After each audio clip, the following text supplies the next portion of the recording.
All right, I think we are live. Let me get the chat up. I don't know if anybody's in it, but here we go. All right, so let's get that rolling.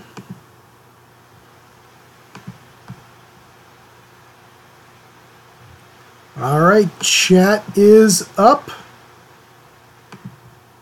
Let me just go ahead and do the old make sure it works thing here.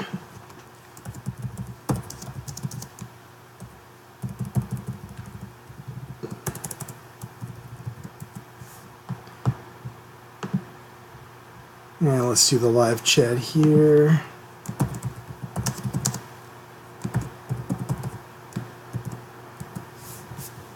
And make sure I get them. All right, I got Twitch coming in. Let's wait for YouTube here for a second. Make sure that comes through. And looks like YouTube is good to go. All right, and let me just make sure that we've got everything else going here. And let me verify that we have sound. Let's do the live chat here. Yep, looks like sound is good.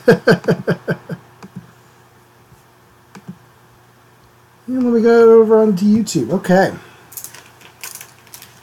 So I'm just waiting for people to come in now. If you're watching, lurking, and not commenting, that's totally fine. Hi, how you doing out there? Pardon me. If you can't tell by the description, we are going to be inking some Dungeons & Dragons monsters today. So if you're out there in watching world, I hope you guys will enjoy this. I don't know if I've mentioned on my channel numerous times, but if you've never seen, I'm a huge D&D guy and fan. Really love it. And one of the ways that, I don't know, that I like to get into all this is there's a website out there called Roll20. Link should be in the description, at least on YouTube. So just roll20.net. And that's a platform where you can play Dungeons & Dragons online with your buddies. It gives you like a virtual tabletop to use. It's a cool system, and I really like it. And one of the things they do is they have a premium marketplace where you can go ahead and buy tokens for your games, all kind of stuff, maps and artwork and whatever you want, really. And so if you have your battle grid, kind of like my blue grid here, but say your party runs across some monsters or whatever, well, you need a little token to denote that's where the monster is. And you want it to look cool, too. So you have a little token of whatever it is, like a troll or an orc or whatever, and tokens for your characters as well. And so I am a marketplace creator. Anybody can sign up to do this, so it's not a huge deal or anything. But that means I get to make my own tokens and potentially sell them on the marketplace. And to do so, we are going to start with doing that today. Inking in some monsters. Now, I already have these drawn up. There is a number of them. I've got 24 monsters drawn. Pardon me. So we're going to start inking them today. So this is just one page. I've got a couple here. And I went with very almost retro looks, classic looks for these. On this page, hey Vomit, how are you? Take your time, man. Take your time. So on this page we've got a gelatinous cube, a cyclops, a ghoul, a troll, all kind of stuff. A living statue, a dryad, a gnoll, a skeleton. So a whole bunch of different monsters. Oh, thanks, man. Thank you. Thank you, Vomit. Hail and well met, traveler, and welcome to the stream.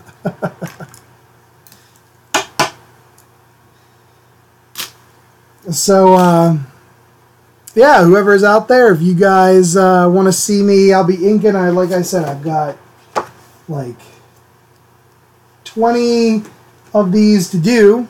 So I'll start wherever. I've got goblins, hobgoblins, bugbears, orcs, a djinn or genie, a lizard man, a minotaur, a hellhound. Hey, Jared, hail and well met. My Thanksgiving was great. How about yourself? We got a giant spider, a unicorn, a vampire, and a wraith. And then finally, this page of dragons, which needs some work. So, red dragon will be here. And I'm going to do all the villainous colored dragons. Blue, green, white.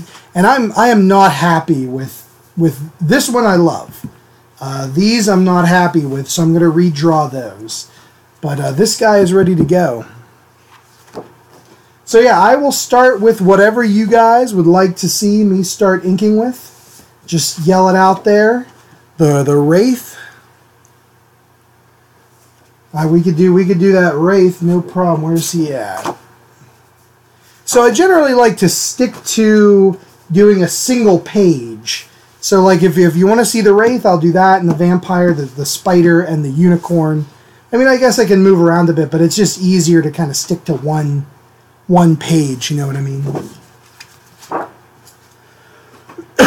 Oh, man.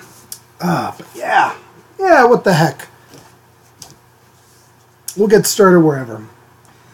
Man, I hope you guys had a good Thanksgiving. I had a great time. Unfortunately, my throat is still a little sore. Way better. I finally bit the bullet and went into the, see the doctor. Hey, Bear. Hail and well met, traveler. I went to see the doctor. I got some kind of, what did she call it? An angitis in my throat, like laryngitis or one of those. So I'm on these big, humongous pills. They're probably the size of like 2 pinky knuckles on me. Like they're enormous, these damn pills. And so they have been making me feel better clearing that up. So it's been a heck of a November for me. Bear, it has been a long time, but I'm glad to see you back, buddy. We are inking some old school D&D monsters today for me to sell on the Roll20 marketplace. I already have a token pack of characters up, and I'd like to get up a token pack of classic monsters. So that's what these guys are. So unless you guys want to see something else here, I'm going to get started and roll right into this specific page with the this is the page with the giant spider, the unicorn, a vampire, and a wraith on it.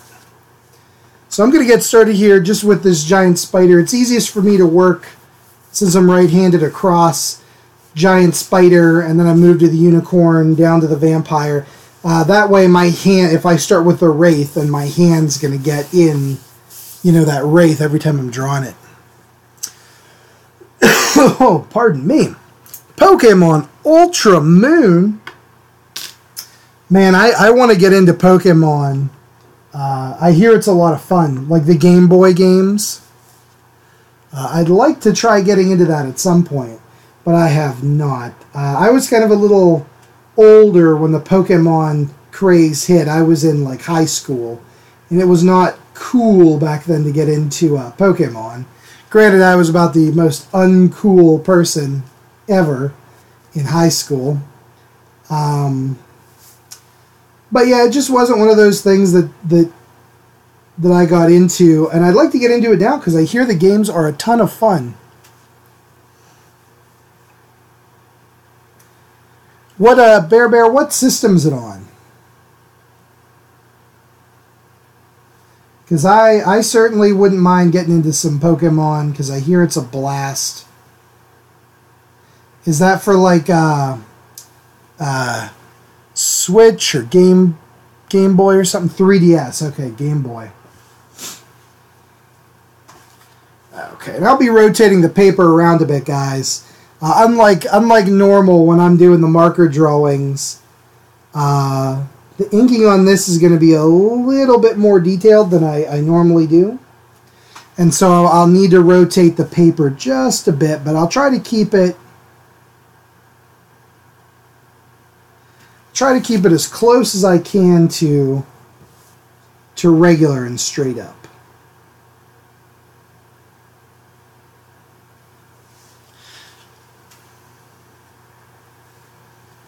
Yeah, Bear, that's Pokemon for kids. That's how it was when Pokemon came out.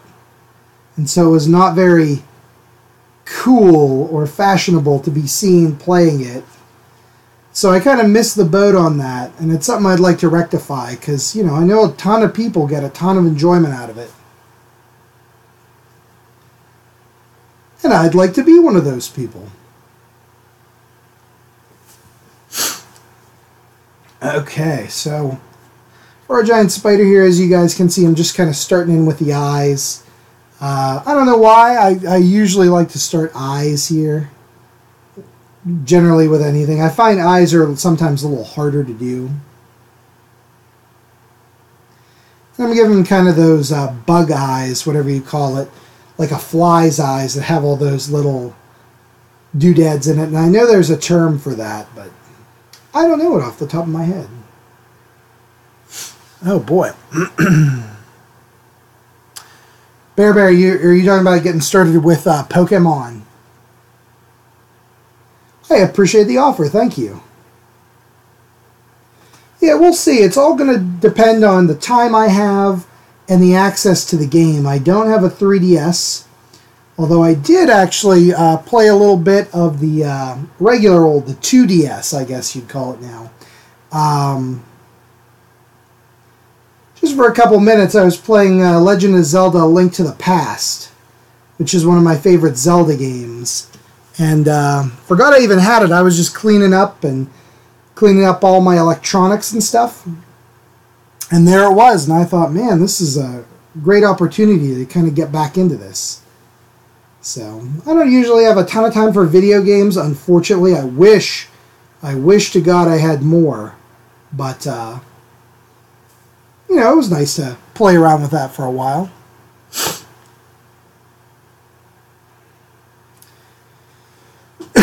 Pardon me. So now I'm getting into a little bit of the hair here, especially around these eyes like this. I don't want it to be just a complete circle. I want to just leave it a little area here that I can put in the furry hair, because it's going to be a furry spider. I hate spiders. Good Lord, I hate spiders. Yeah, I used to play. Mike, I used to play Game Boy when I was a kid.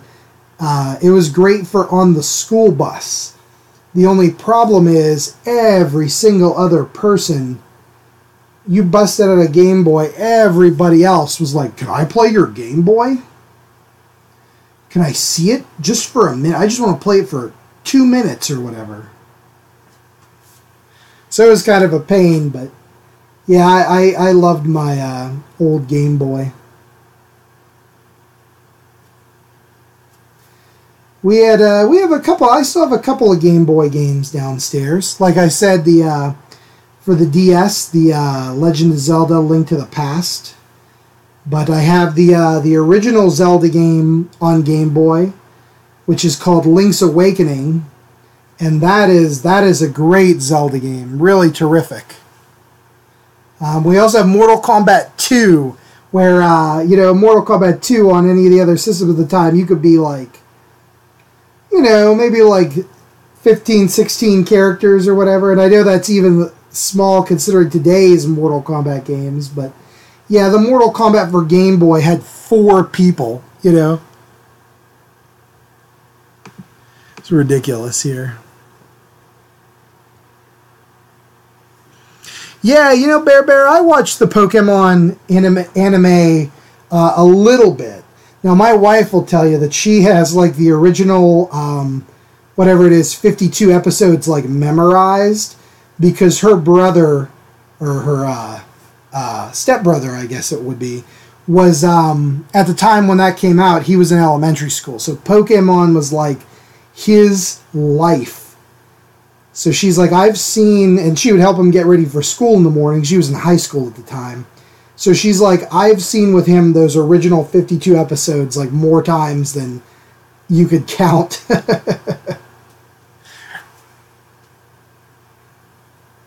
Yeah, and I love RPGs, like role-playing games like Dungeons & Dragons especially. But, like the JRPGs, they'll call it, like Final Fantasy type games and stuff like that.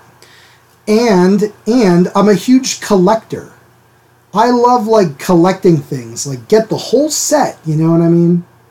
And Pokemon sounds like it would hit all of those little buttons for me. It's a JRPG. You got to catch them all. You know what I mean? Like, so that sounds pretty cool. Yeah, hopefully here I'll have the time. Maybe around Christmas time, but I don't know.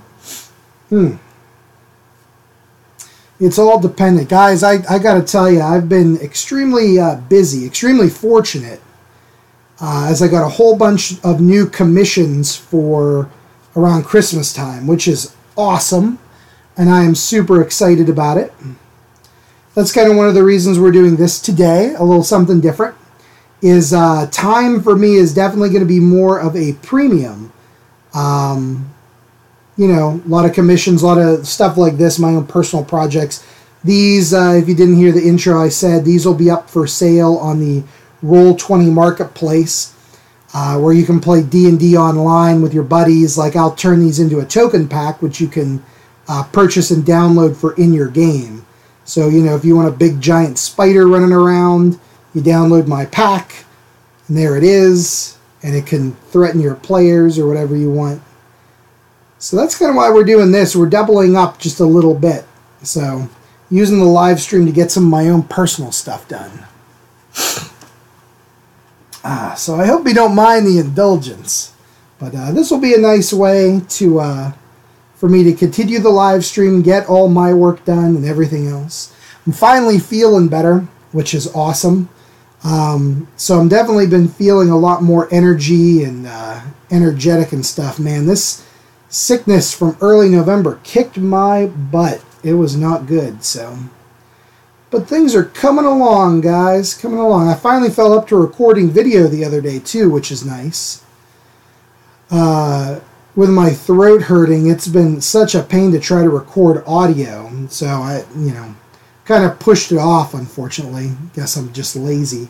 But either way, yeah, so I started recording audio again the other day, which has been great. So that's good stuff. I hear you. I hear you, Mike. Bear. Yeah, all three of those. Competitive players, role players, and collector players. That's me. I'm all three of those things.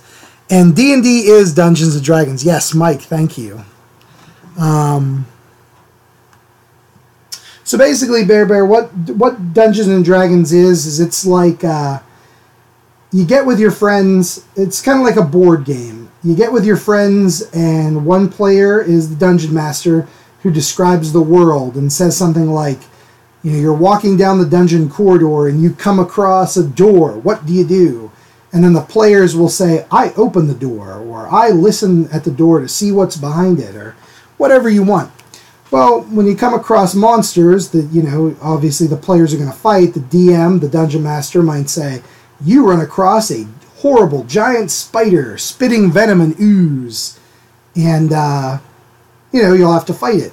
So Roll20, it's roll20.net. It's a place where you can play Dungeons & Dragons online with people. You find some people for a game, and you get in and you can play with them. So it's a virtual tabletop. And in the game... You know, in that virtual tabletop, if your DM says you come across a giant spider, well, he might want a picture of a spider, a giant spider, to represent it.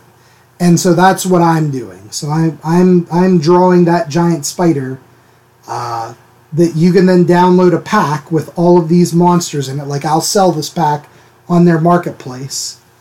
And from there, you know, that dungeon master might use my image to represent the giant spider.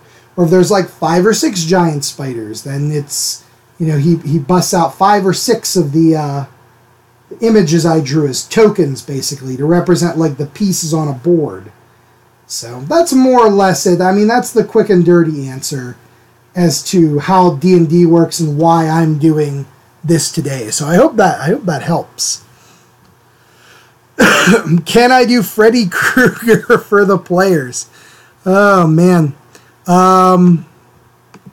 Maybe, man, maybe. That's not a bad idea. I don't know about the licensing there, but yeah, who knows? And the good thing with the token packs is too, you can use. I mean, if you want to play as a giant spider and you need a picture of that giant spider on your player sheet, or as a token running around the board, you got it, man. And that's the what I love about D&D and role-playing games like that in general, is your imagination can just go absolutely nuts. You could do whatever you want, really. Unlike a computer game, which is dependent upon the programming, you can do anything you want in a D&D game. It's all dependent on you and your imagination and stuff like that. So if all of your players want to be giant spiders, or they all want to be Freddy Krueger, you can do that. You could definitely do that. Horror movie, actually, that's not a bad idea at all, Bear. Because people play with the role-playing games, they play all kind of different... There's people that play science fiction, which is, like you draw aliens and whatever.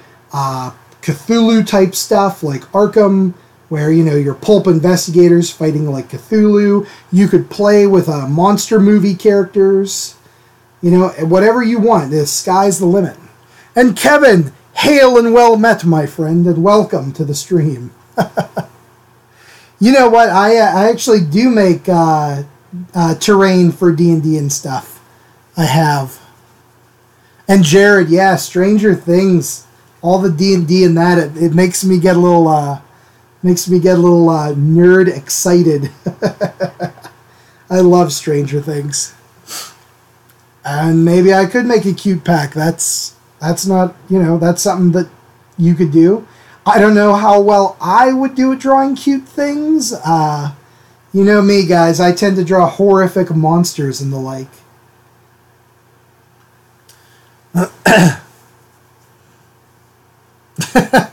Kevin, you guys were not halflings. You guys were gnomes. I remember that. You guys, Les was the DM at the time, and he gave you just the normal starting gold for your characters, and you played gnomes, and you bought, hippogriffs to ride, and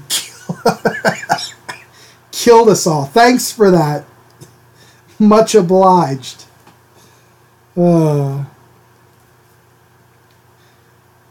Cute spiders. Yeah, you know what's I'd like to play is maybe for a one-shot or something, is like a cool, like, old school, like, fairy tale campaign, right? So, like, Little Miss Muffet sits on her tuffet and the big spider comes down, you have to fight it, but you could draw a cute spider. So it's good stuff. Now, I need to figure out exactly how this leg's going to go. The back one. Oh, man. There we go. Get that back leg in there. So I'm trying to kind of do with this, I like the inking, but I'm trying to do kind of like a retro feel for these. The older editions of D&D, they're currently on the 5th edition, but the older editions, 1st and 2nd edition, and AD&D, they use this like black and white kind of pen and ink style, which I like. So kind of doing an homage to that. And let's see, Bear Roll20 is free. You can pay additional for, like, it gives you things in the game like lighting effects or whatever. But if you just want to get in there and play a game of D&D, it is completely free. There's even free tokens in there.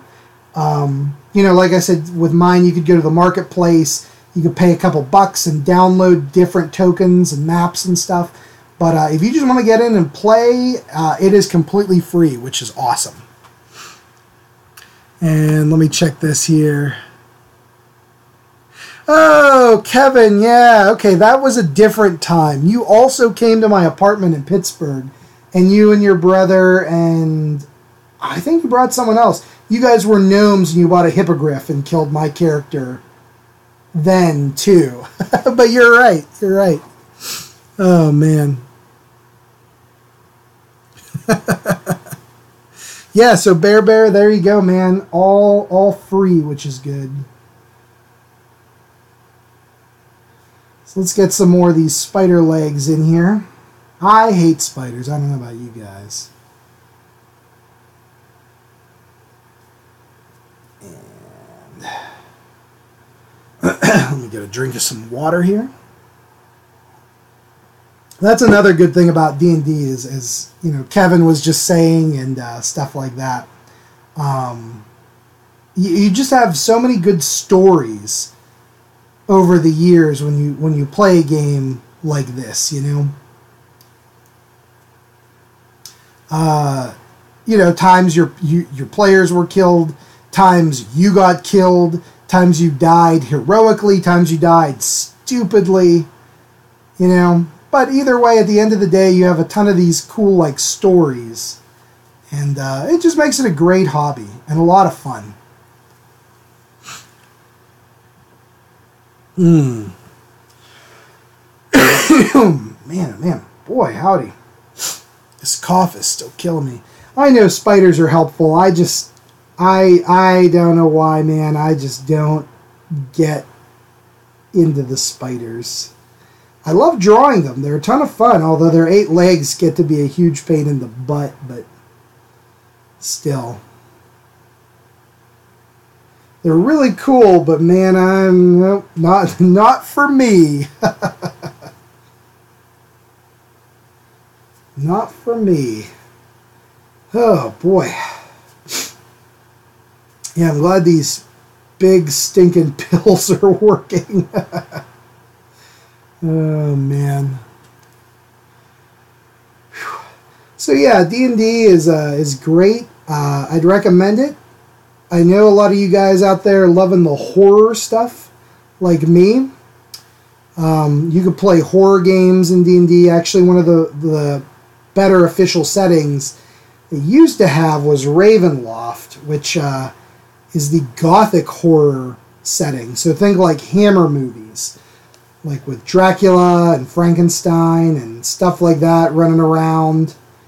Very cool stuff. And they actually, for 5th edition, have a Curse of Strahd, Strahd being the main vampire antagonist in the old Ravenloft setting. And it's really good. It's a whole campaign book. Highly would recommend it. It's an adventure, so if you plan to play, I don't know if I'd recommend reading it, but if you plan to run it as a DM, it's a great read.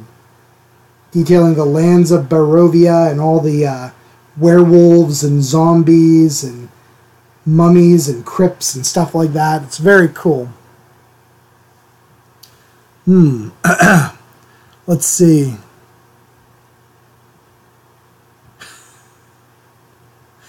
Yep, there you go, Kevin. That's D&D memories. Jared, it's really cool actually here.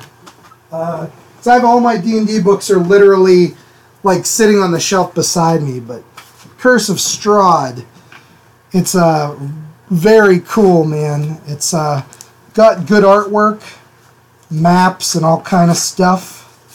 And what's kind of neat about it too is it comes with a giant map I haven't removed of the lands of Barovia.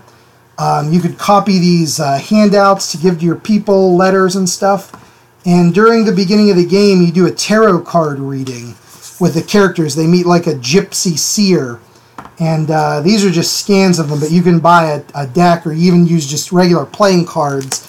But so it randomizes the game. The different treasures that you need to find to destroy Strahd will be in different places depending on where the tarot cards are. So like even if you run it with the same players over and over, it kind of randomizes where stuff are, where the allies are that will help you. It's a great adventure. One of the classics, and the 5th edition update is really cool. So highly recommend it.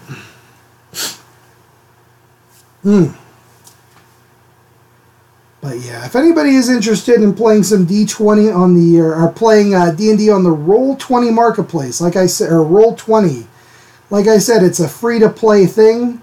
You just basically need like a mic or something like that. You can use Skype to see the players, but it's not necessary. As long as you have like a microphone, you could play it. Even you don't even need dice or anything. In the chat window, you can type in, something like roll D20, and it will randomly select a number for you from 1 through 20, mimicking rolling the dice. Doesn't have the exact same feel as playing in person with your buddies, but there you go. It's a nice way in our modern world where everybody's spread out, and it can be hard as heck to get like 5 people together for more than 10 minutes at a time. It's a nice way to do that. So. Alright, let's get some furry legs going this way. Nice furry spider legs.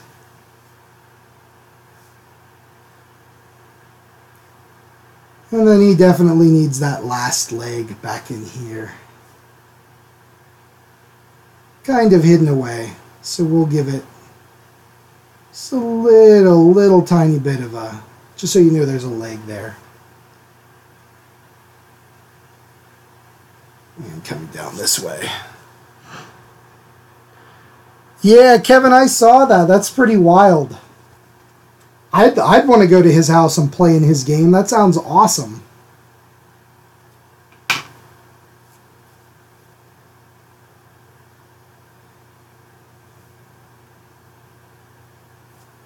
Alright, now we're going to start adding in these spindly, spidery legs. Ugh.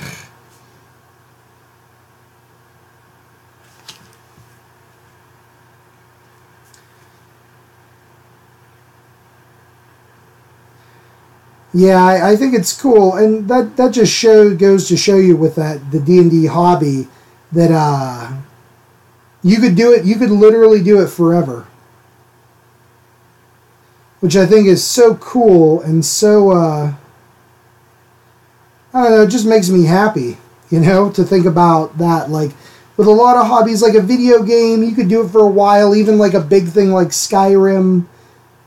But at the end of the day, it's like eventually you'll probably run out of content. With D&D, you will never run out of content. Just so long as you still have an imagination, you're going to be good. Very inspiring.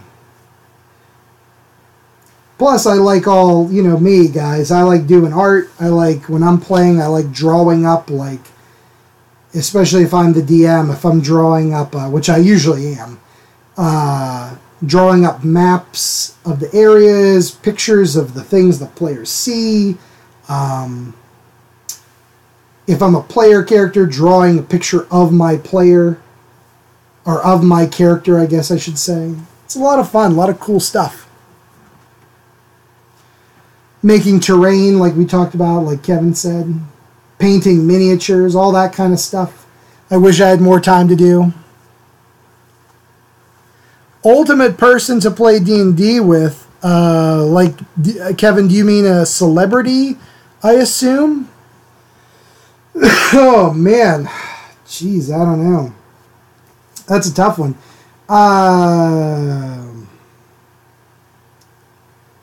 Boy, that's really tough.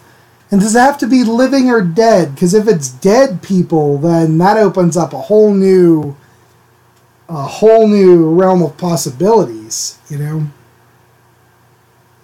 Because you could do then, like, if it's dead, you could play with, like, Gary Gygax, the creator of Dungeons and Dragons. You could play with, like, Shakespeare, see what that's like. I don't know. Current ultimate person to play D&D with that's alive. That's a tough choice, too. Part of me wants to say, like, like Gal Gadot, just because then I'd be in the presence of Gal Gadot. Maybe she'd dress up in her Wonder Woman costume. I don't know. I'm just spitballing here.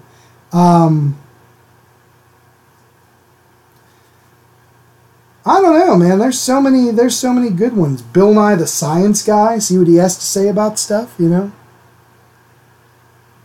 Arnold Schwarzenegger. Yep. Helium balloon Arnold would be incredible. George R.R. Martin is the DM. Yeah. Yep. He'd say something to the effect of, "Your character feels honor is more important than his own stupid life," and dies. We are up to we just finished season 6 of Game of Thrones. I really like it. I've actually enjoyed it more than I thought I would. I didn't want to get into a show where, you know, your favorite characters keep dying or whatever, but this Game of Thrones turned out pretty good, I gotta say. Like, I've enjoyed it more than I thought I would. My wife enjoys it too, which is surprising. Considering, again, all the people that you like dying. But yeah, it turned out pretty good. I like it. Okay, so we'll give those a little more detail here. These like spiky leg bits.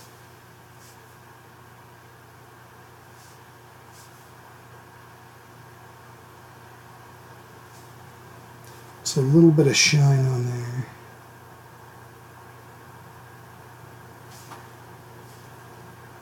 There we go.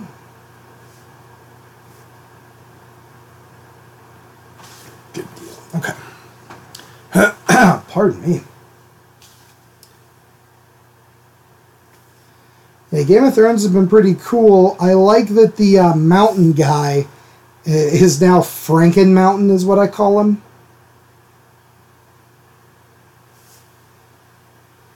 That's pretty cool. Haven't seen season 7 yet. So I'm looking forward to when that comes out on Blu-ray here to check it out. It's going to be a long wait to season 8, I can tell you guys that for sure.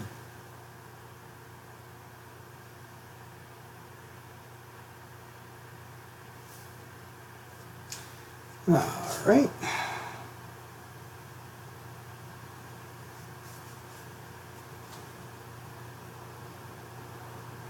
There we go, and let's finish up this back end of the body.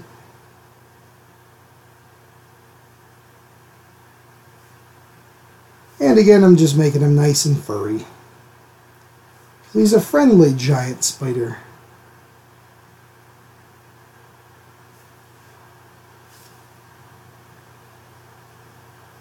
How about you guys? Hello, Peggy. How about you guys? Who would be your ultimate people that you would play D&D with?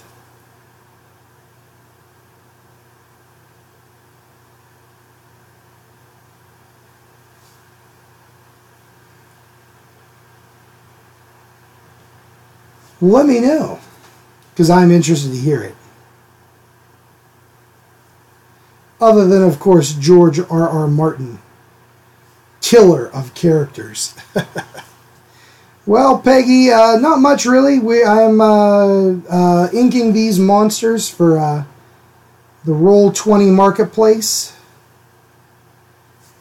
And so I'm just finishing up inking this giant spider.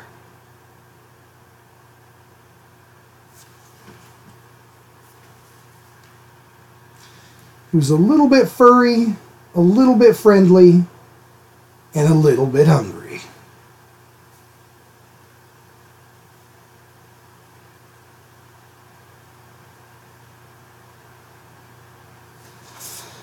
There we go. That looks good enough for now.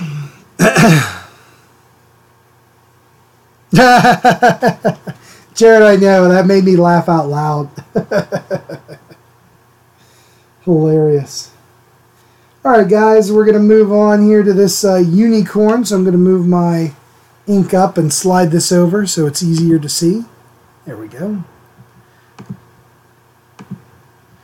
Now what do you guys think, out of curiosity? Do you think I should do the unicorn horn slightly curved like it is? Or do you think I should just do an absolutely straight horn? We don't have to decide now because I'm going to start inking on the lower part of the face.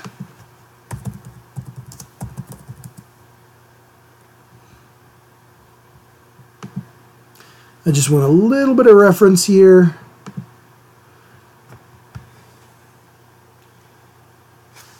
I've been doing horse faces, actually unicorns, as part of a commission coming up. So that's cool. So I've drawn a bunch of horses, which is nice because my horse anatomy has been a little suspect, I feel, lately. So it's nice to kind of re-up and get a little more idea of what's going on here. Bear, you certainly can. Request packs, but whether I do them or not, it's all about time and stuff like that. Thank you, Kevin. I kind of thought so too. A curved unicorn horn, just a wee bit different. And actually, if you look at like older tapestries from like the medieval period of unicorns and stuff, a lot of them have curved horns, which I kind of dig, you know. I kind of dig it, like a garden.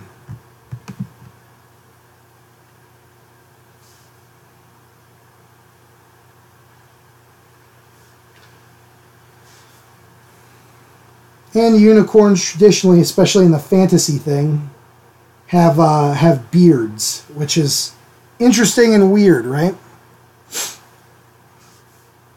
Peggy, the Roll20 market, Roll20, we'll say, is an online. It's a virtual tabletop. You can play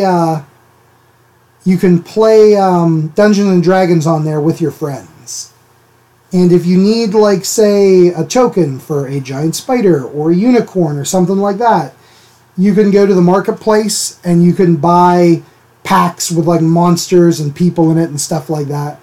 So I already have one pack of heroes or player characters, stuff like that, yeah, whatever you want to call it, up there now. And this is a pack of classic monsters I'm doing.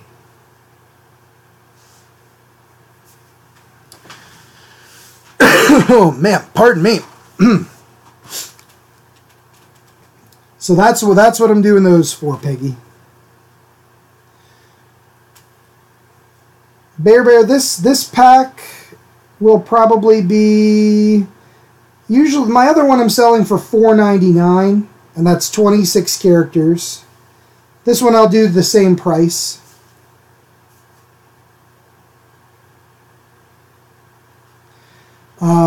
I'd recommend any of you artistic types out there. It's a nice little way to get some little bit of extra income. And what's nice too is at the end of the month, it just Roll20 of course takes a cut. So on a $3 or a $4.99 pack, I get like $3.50. But at the end of the month, you know, they just deposit the money in my PayPal. I don't have to ship anything or do anything, which is really handy. So you do a lot of work up front trying to get the pack made, because once all these are drawn, they have to be scanned, cleaned, then colored, and then I put them out in the pack has, so it has like 50 some tokens in it. Each one of these is both colored and in classic line drawn black and white, you know, whatever your jam is if you're playing like old school.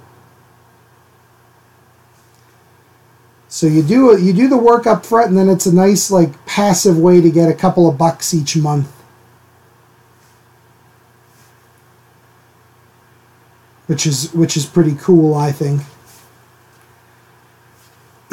Bear, I know you have to get accepted in their marketplace. They request like art samples and stuff from you.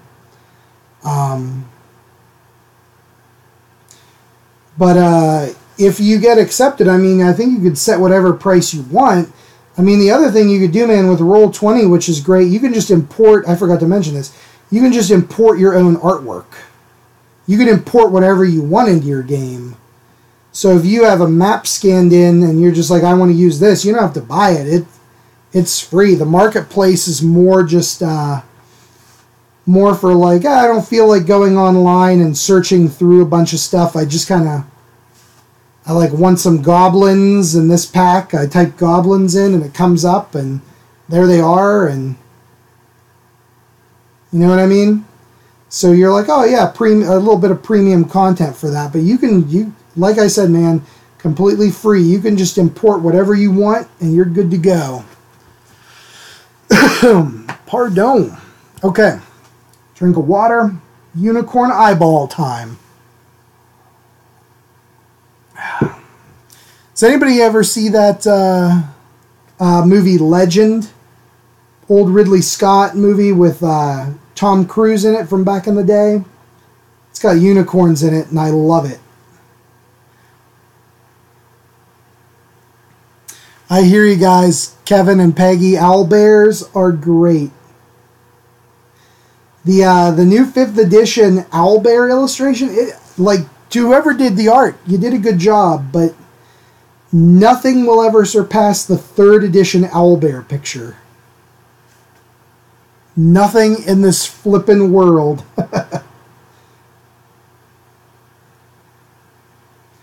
3rd edition Owlbear or GTFO?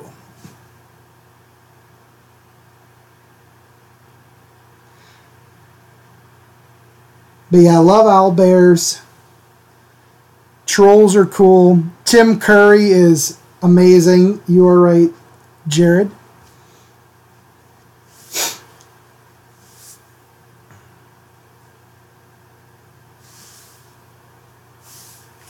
All right, let's get a crack in here on some of these ears.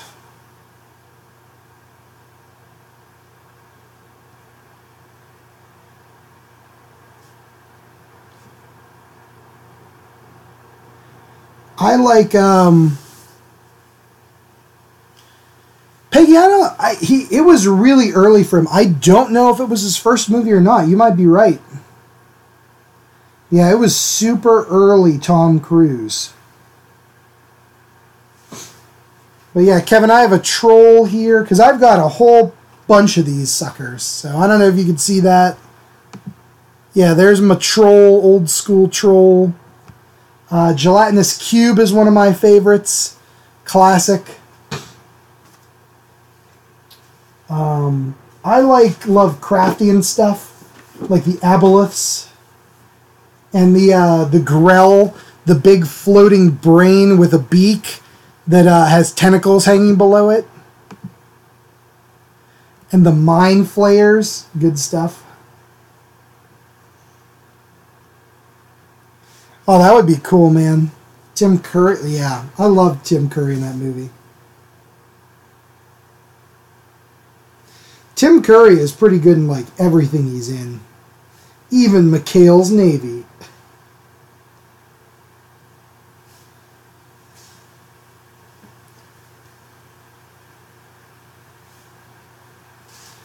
Okay, let's get into this hair a bit more.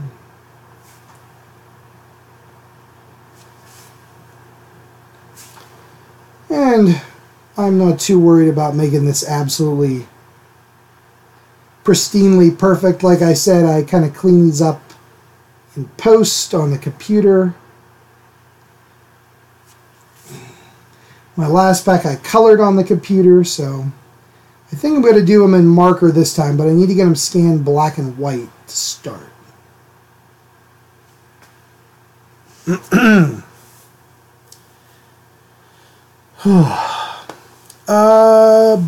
Bear. As far as finding the free token packs, if you're on the Roll20 marketplace, well, if you're on Roll20, they give you a bunch of free ones. It's just in your pack.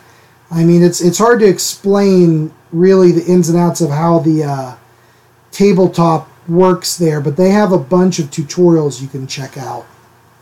It's kind of off to the by default on the right hand side is where all your tokens when you want to use them are. You just run a search.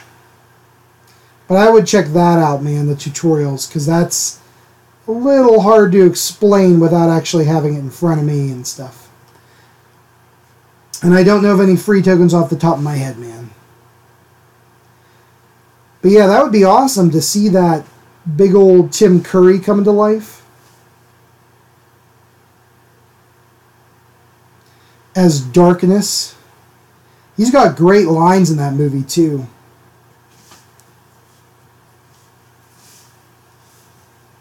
And the main goblin's name is Blix. I always like that. Blix. Oh, and it's got Mia Sara in it. One of my 80s crushes. She was in she's the girlfriend, I can't remember her name, in Ferris Bueller's Day Off.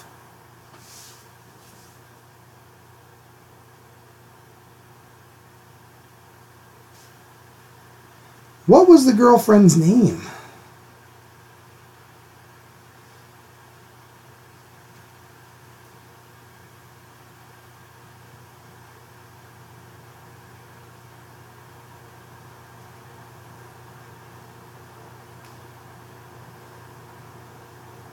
In Ferris Bueller. Mel Brooks. I love Mel Brooks, but Kevin, spoiler alert, he'd make you fight Hitler. Like,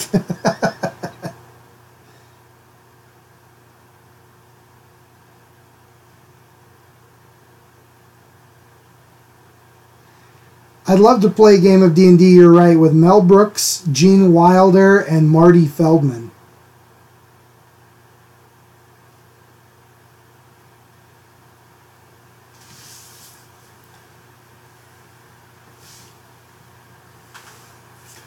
That would be awesome.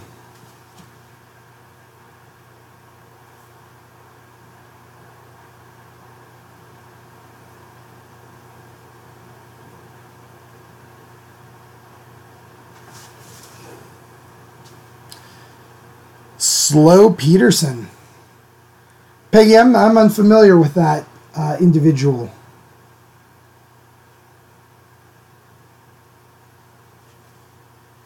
Sloan Peterson. I am still unfamiliar with that individual. I do apologize. Who is Sloan Peterson?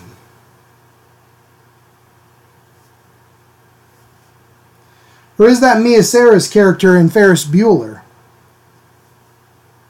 Because that sounds, yeah, that sounds familiar.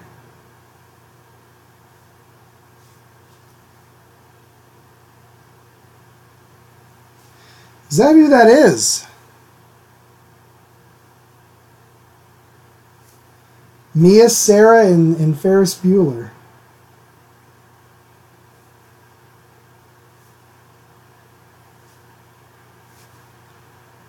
Nice, thank you, thank you. Thank you, Peggy, I appreciate it. Mia Sara, if you're watching this video, I apologize for forgetting your character's name in Ferris Bueller. But you should still go out with me. Just throwing it out there, guys, just in case. You never know. Stranger things have happened.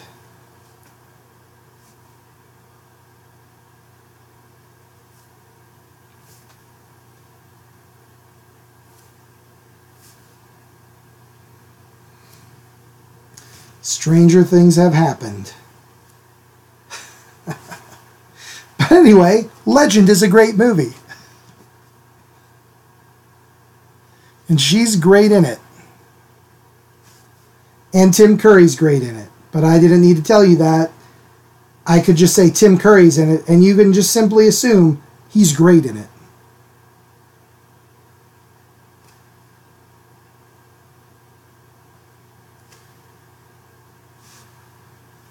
Alright, let's get this hair in. Finish off this unicorn.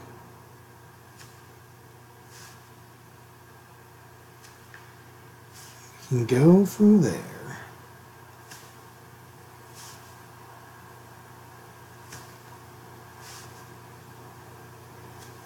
Alright, a little bit there. And once they're all dry, I'm going to be erasing all these pencil lines here. And we'll get a more accurate view as to what it what it all really and truly looks like.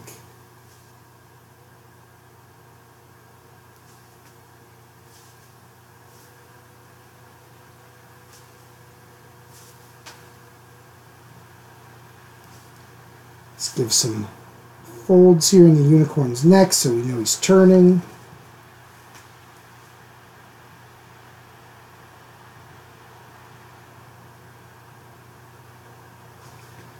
And I'll do some extra hair here.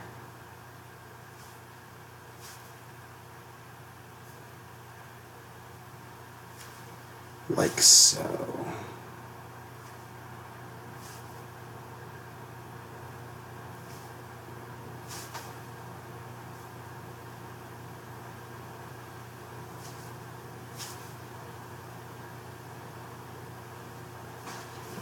There we go.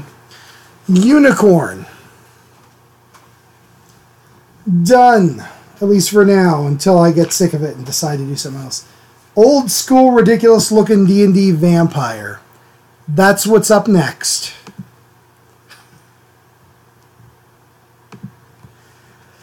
Again, I want to do some old school, like classic style monsters, and classic D&D often has like, you open a door, there's a vampire there. So I just need a generic, goofy looking vampire. Just for the hell of it. And we're going to start with the ear because, you know what? Why not? Giving him pseudo-pointed ears. Maybe he was half-elf in life.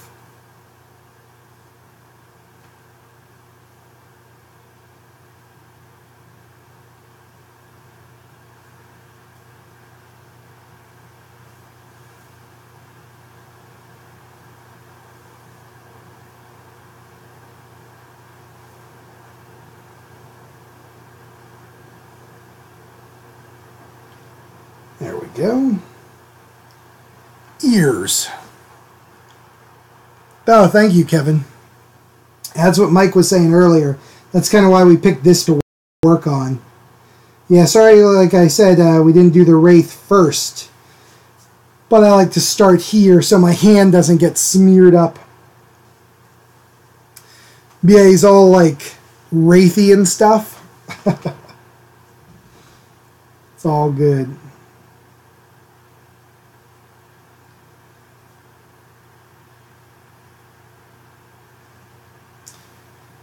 Yeah, the incorporeal undead, wraiths and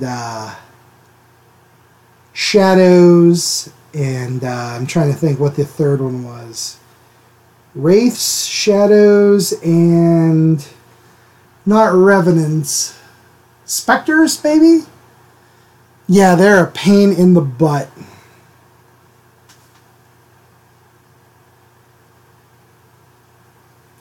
As much as I love 5th edition, it does have some problems, and one of them is with the incorporeal undead like that. To make everything easier, they now don't do level drain, which is good for, you know, players that don't want to have their levels removed. But man, I miss that, because that was always the thing that made you fear those monsters so much. They literally steal your XP. And your maximum hit points go down. Your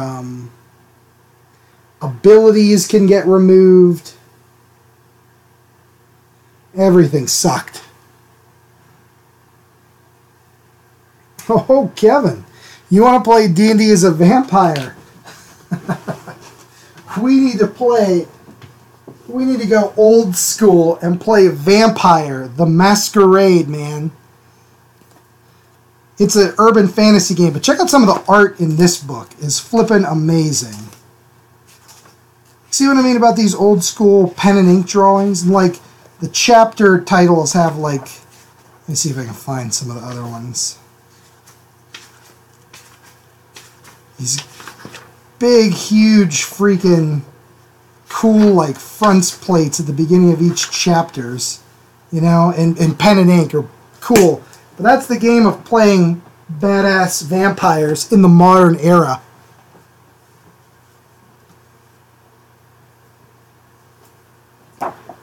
And I have the Player's Guide to the Sabbat, which are the bad vampires. It has rules for, like, let me see, like chainsaw weapons are in the back. You can get as you're like this crazy, like, just murder hobo vampire running around, like, cutting people up. You know? Yeah, it's awesome. We should play that one of these days.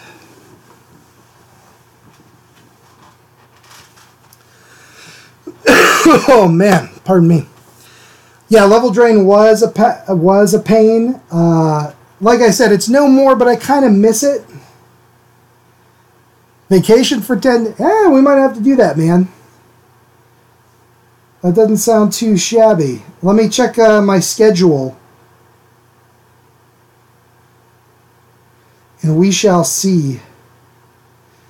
Because I'm always down for role-playing, and I do like Vampire, the Masquerade. But let me show you this, too. What's cool about the old White Wolf games is in their... in the world of Vampire the Masquerade, they also have Werewolf the Apocalypse. This is all beat up. But you play, like, killer werewolves in an urban setting. And it's like in The Incredible Hulk, the game. When you become a werewolf, when you become, like, the Wolfman version, your stats become, like, crazy. Like, you're strong enough to, like, lift garbage trucks and throw them at people. It's cool as hell. And they have Mage the Ascension. This is the old World of Darkness, where you're mages and wizards. But unlike D&D, where you just, like, cast you say fireball and it comes out, it's like you literally alter the fabric of reality is how you do your spells and stuff. Like, depending on how many points you have in your spheres of influence, like, if you have a bunch in the time sphere, as a mage, you can, like, alter time. So, like, you can go back into the past, and, like, if some guy's shooting at you, you can make, like, depending on what stats you have, you could make, like, his gun have a defect in it that causes it to explode at that minute. Or you could, like, go, you know, if some guy's chasing you, you could potentially go back in time and, like, kill his grandfather before he was born. You know, so it's cool. Like, they're neat. They're a neat old school role playing game, I guess.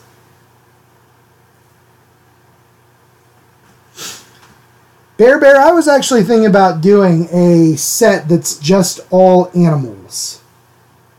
Like horses and dogs, pack mules, and of course things you can fight in the wilderness like bears and, you know, like tigers, jaguars, panthers, stuff, you know, stuff like that. It's a lot of big cats I just named.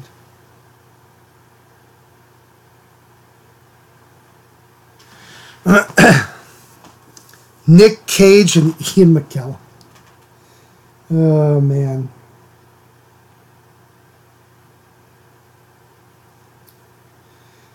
Nick Cage, I bet you that he would play the vampire game, but he wouldn't do his, like we drew in the one live stream. I don't think he'd do the I'm a vampire thing. I think he'd play it, like, completely weird and unexpected. And it would be glorious.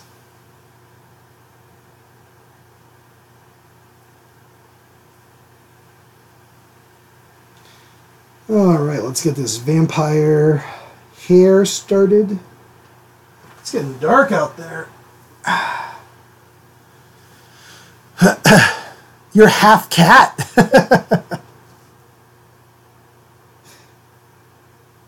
Jeez, Bear, on your mother or your father's side? Half cat, wow.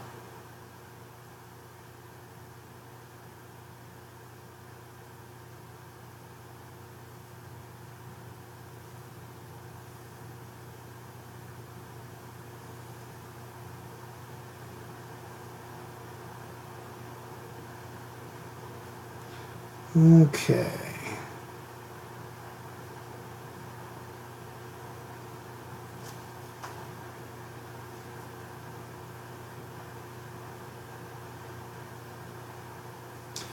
All right, let's get in some of these sideburns too.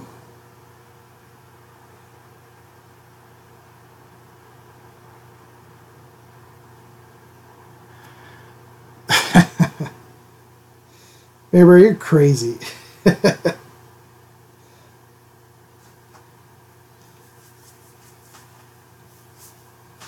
Alright, this is going to be interesting doing the hair this way.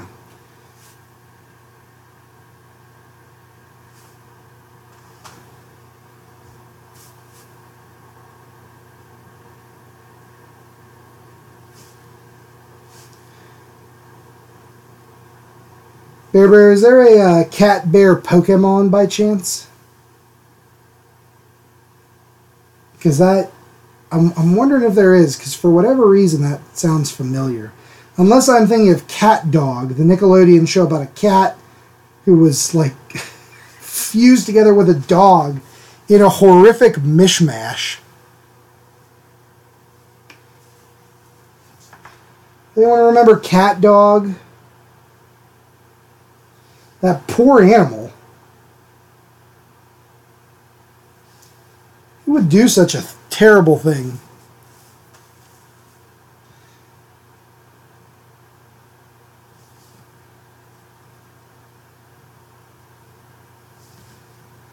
Alrighty. I remember Cat Dog. I remember not liking Cat Dog. Because my mind just couldn't handle the fact that this cat was like stoned together with a dog. Horrible. Does anyone remember Eek the Cat? That's what the rest of this video is going to be. Me saying, does anyone remember X? And then some people saying, yeah. And other people just turning the video off. Does anyone remember Clutter?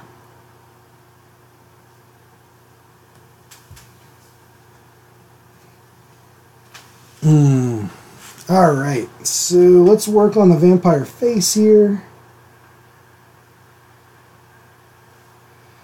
With those old school eyebrows.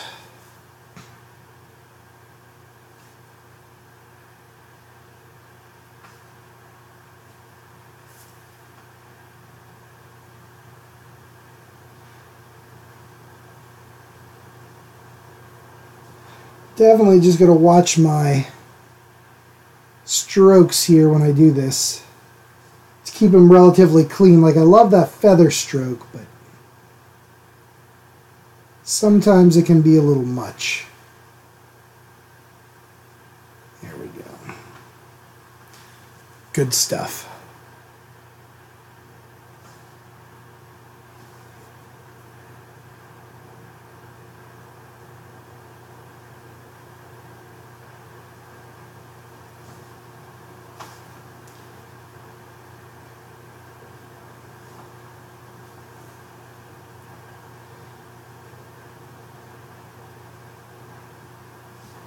And any mistakes I make, I can fix later. Oh, pardon me. Kevin, that was SWAT Cats. And it was awesome. Pardon me. Bear, you want to talk about Roll20? All right, let's do it, man. What do you want to know? So I don't know a ton about the interface that I can just tell you, like, off the top of my head, but if you have any questions about how D&D works, I'd be happy to answer them to the best of my knowledge.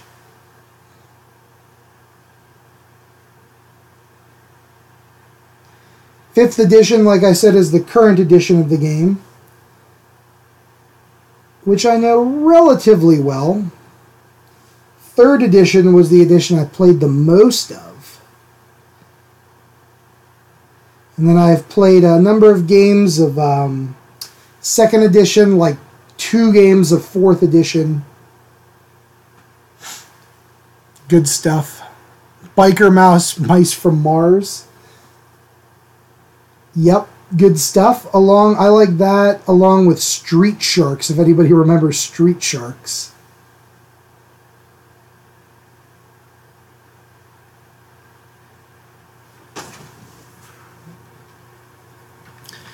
Kevin, I hear you. Mighty Max has not been put out on DVD or Blu-ray. I have a number of episodes recorded off of TV onto like a VHS tape, but I don't have nearly all of them.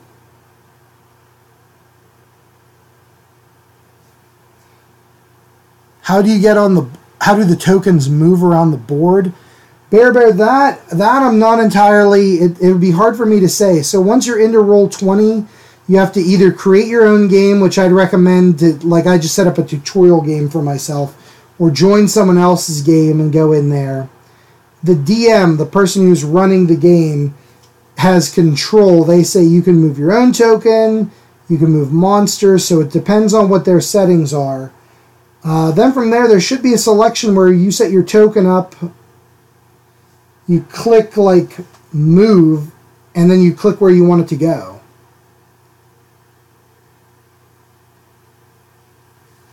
So you're going to have to, I would recommend having the tutorials. They have a couple video tutorials, man. Check those out because that will help you way more than I ever could.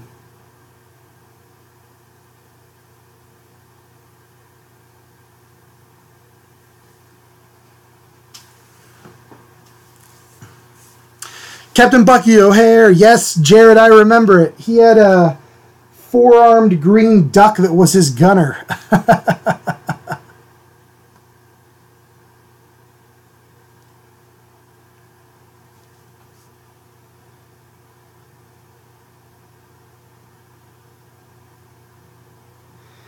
Barry, yeah, you can. I mean, you could join the game if you want. I would recommend, though, like I said, setting up a tutorial or reading through those.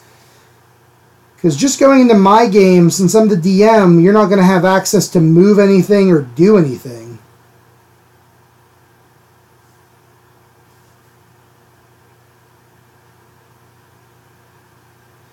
Definitely go and watch the tutorial videos. It'll tell you what you need to know to get started with the interface. It's relatively easy. It's just there's a lot of fiddly bits. And I don't remember Rupert. I'm unsure what Rupert is.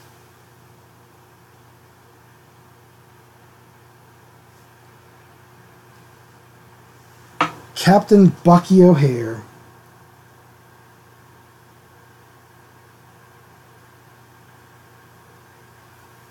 They had a Nintendo game of Captain Bucky O'Hare.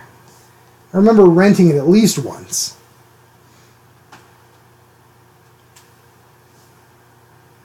Don't know if I liked it or not. I can't remember.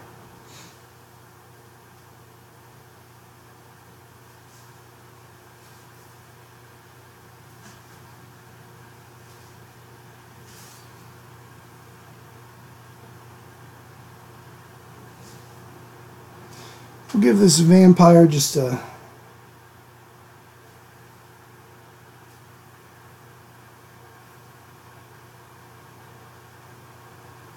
little bit of stuff here, just a little extra detail here.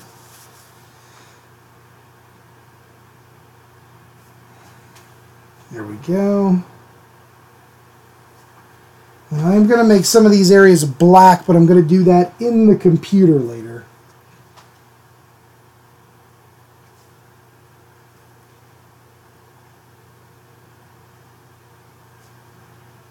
There we go. Let's get this done. I imagine this vampire saying, blah.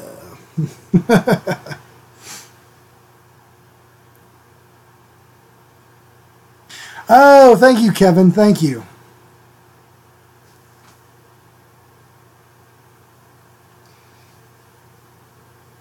Bucky was green. You're right.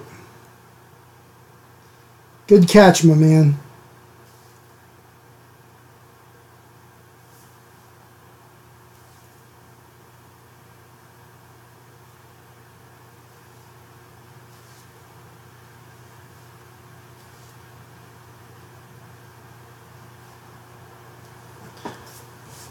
Put in some of this stuff.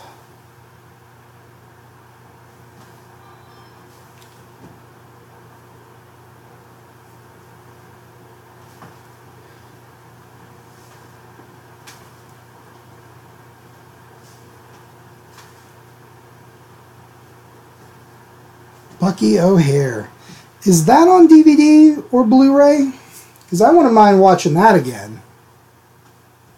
It was the Space Duck show, yes.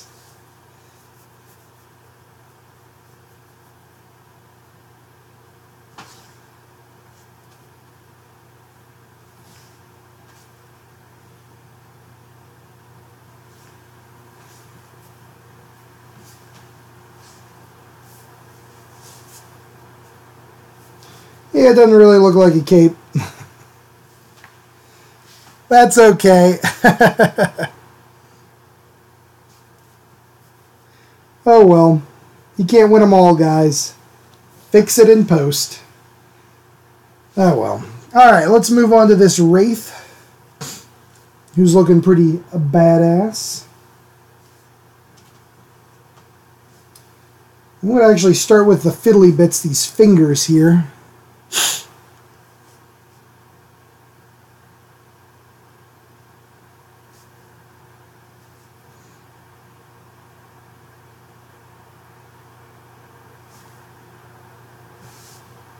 Bruiser the Berserker Baboon. That's awesome.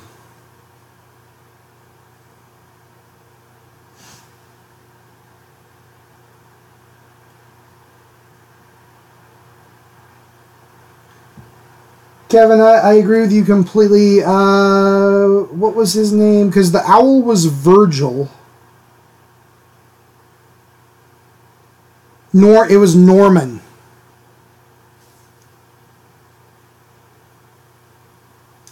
Do you know how hard Mighty Max toys are to find nowadays? Because I was looking to collect them all. Gotta catch them all. But they're pricey. Or hard to find.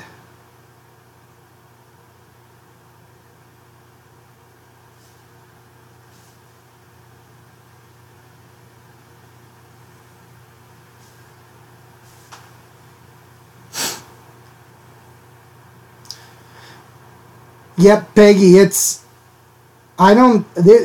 far as I'm aware, in the U.S., it has never been put out on Blu-ray or DVD. So whatever you're looking at on Amazon, see if it's like from Canada or something, because it might be. Or if it's like region 2, region 3, stuff like that.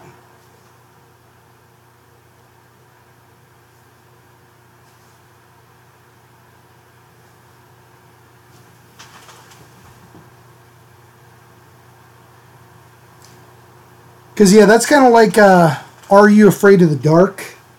That was never on DVD until Amazon just started doing like a burn it on demand kind of a deal. Where you buy it and they burn it to disc right there.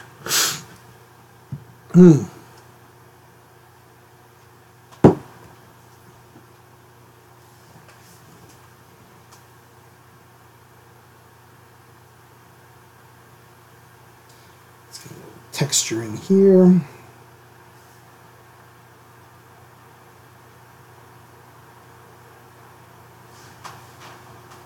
Keep it undead, guys. Keep it undead.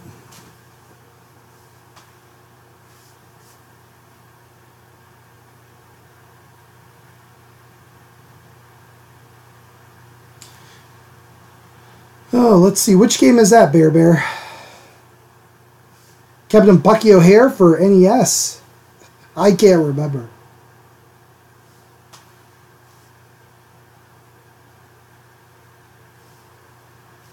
I can't remember much about it other than it existed on NES, if that's what you're referring to.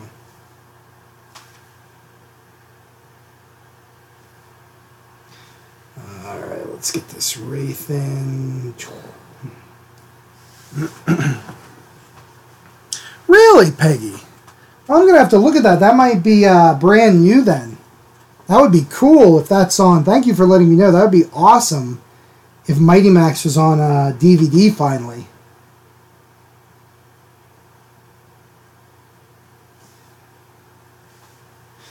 Oh, Bear Roll20, you mean Dungeons and Dragons? Yeah, it's amazing. It's one of my favorite hobbies or pastimes. Role-playing in general is one of my favorite hobbies. To use your imagination, to talk to people, and just have a good time.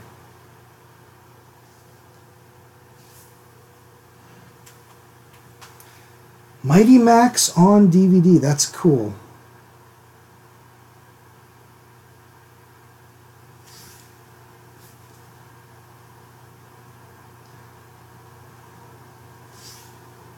Alright, let's get these other Wraith fingers in here.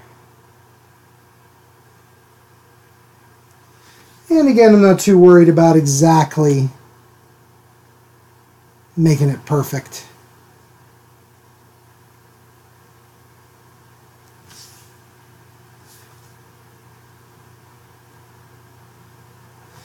Everything can be fixed in post.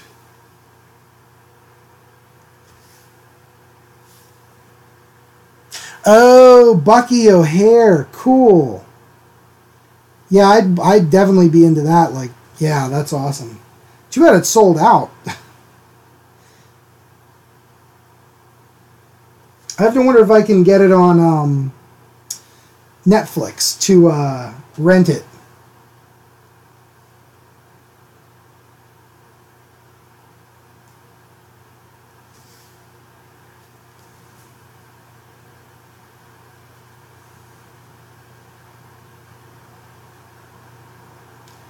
Alright, let's fill in some of this here. Darken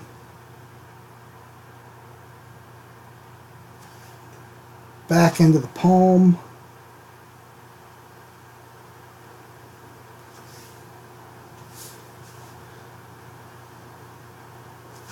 There we go. Cool. It's a ghost. Actually, that's a wraith. Now, thank you. I have the Captain Bucky O'Hare. Not the whole theme song, but the part where they go, Captain Bucky O'Hare. That is stuck in my head. Thank you, everybody. Because I don't think it's ever coming out of my head now.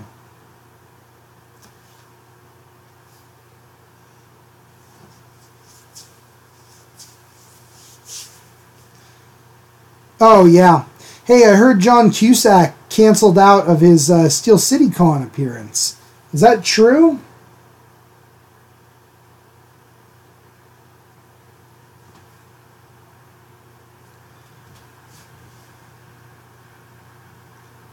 Because that would be sad.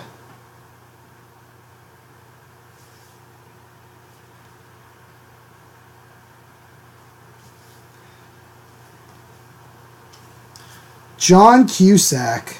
What a guy. Love him in Better Off Dead and One Crazy Summer.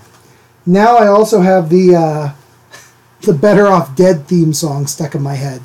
Like anytime Better Off Dead is brought up in casual conversation, I immediately go, better off dead than to live without you. And that just plays in my mind probably for the next 6 or 7 hours without fail. But now it's mixed with the Captain Bucky O'Hare sting. So it's great. It's a good time. Oh my god.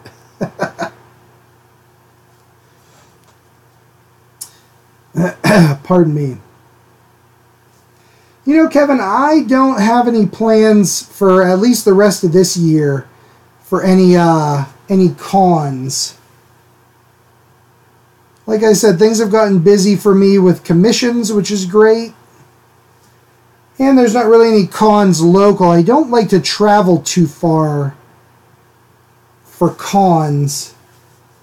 Just because once you start adding in gas money, food money, hotel room expenses, it gets pricey. And then it's like, can I really make up the difference in sales?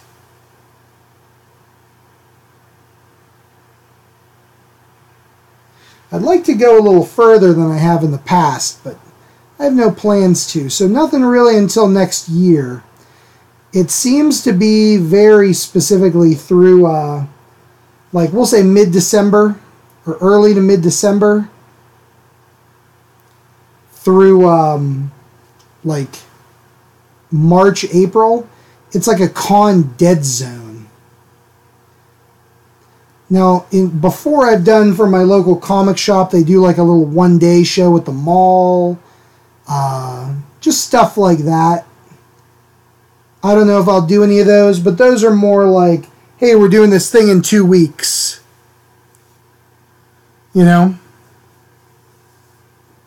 And then I just like, they're like, you want to come? And I say, yeah, and I just show up. So it's not really like a big deal kind of a deal. Oh yeah, you're working the Sci-Fi Valley. What are you doing, man?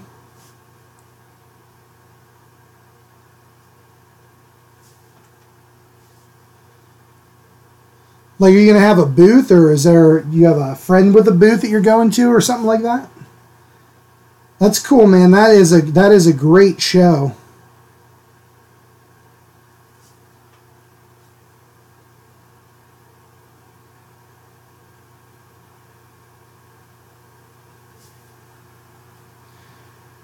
One I really enjoy that show. I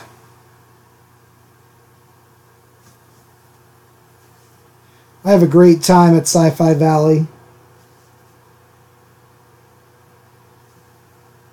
And the people are very, very friendly, too.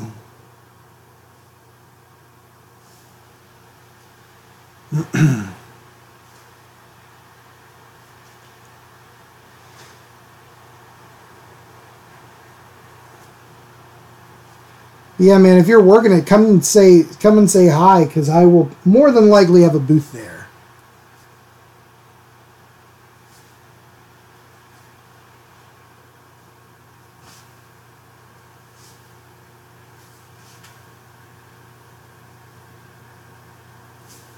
All right, let's get this wreath in. Hey, blessed parsley. Hello and well met, traveler. Yeah, Kevin, you're right. I did see that. And Bobby from Supernatural. Yep, you are absolutely right. That's cool. That was a big win for them.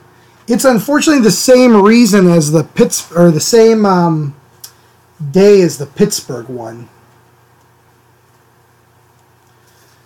All right. So guys, I'm going to set this aside and let it dry up here before I do any more touch-ups or details. So it's dealer's choice, or I'll say player's choice, guys. So I can probably get in one more drawing inked. So here are your options. Gelatinous Cube, Cyclops, Ghoul, Troll, Living Statue, Dryad, a Knoll, a Skeleton, a Djinn or a Genie, Lizard Man, Minotaur, Hellhound, Goblin, Hobgoblin, Bugbear, Orc, or this Red Dragon. These ones I'm redoing. So your guys' picks.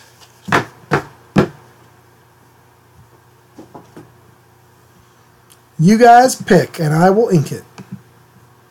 Peggy, I'm going to ioffer.com right now. And I will check it out. But you guys decide. No problem, blessed parsley. All right, Bear wants the Hellhound. Anybody else?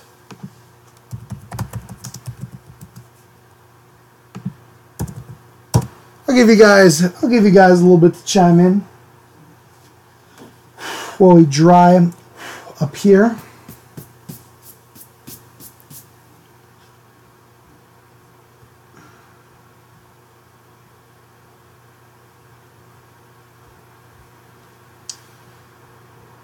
And we'll get going with that.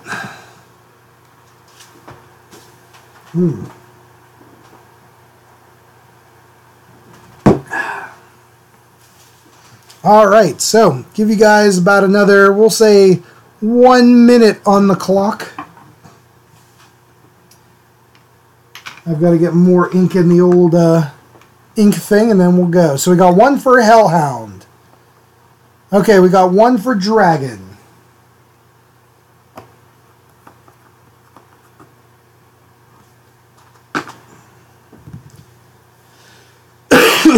Pardon me.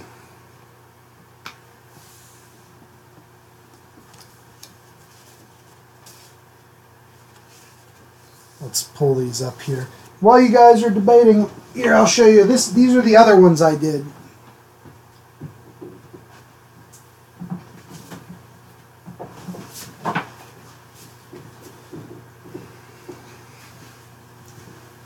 These are some of the ones I had done for the other pack. They don't really have names, just like elf people or whatever. It's just a random selection of like player characters or NPCs, stuff like that. And like I said, I colored them digitally. Some of them came out a little wonky, like this lady came out wonky. I was trying to do a dwarf woman. That guy I like. I had to do a half-orc bard as well, so fun stuff.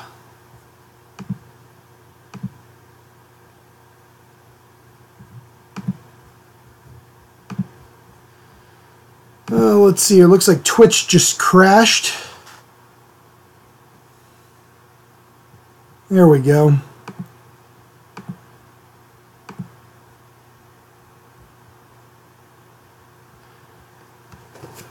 Half-orc sorcerer thief guy.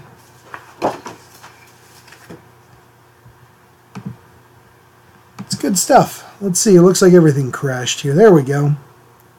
Nope, that's not it. Come on and connect to the chat, you guys. So, anyway, that was fun. This old wizard dude.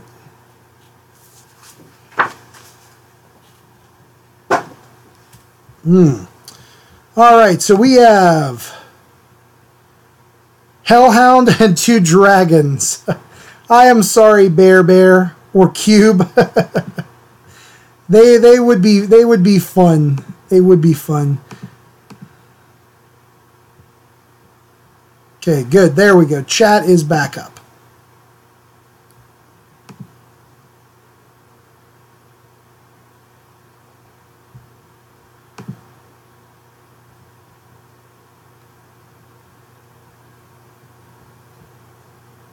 Two cubes, 2 for cube. Let's see here.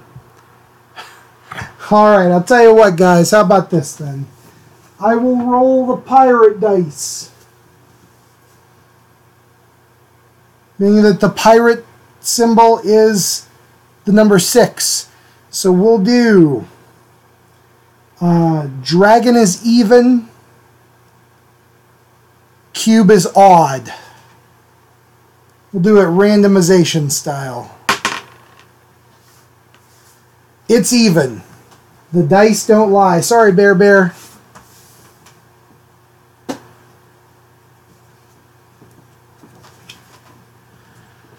So, red dragon time. Let's get in it. Sorry about that, guys. But a dragon's cool. I dig it. Like a garden. I'm going to start with his nose. Dragon is appropriate considering it's for Dungeons and Dragons.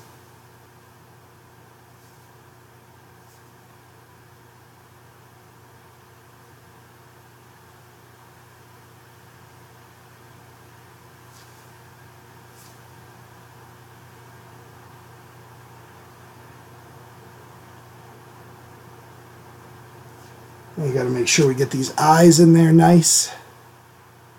7. I wish. You know they make 7-sided dice. I want one so bad.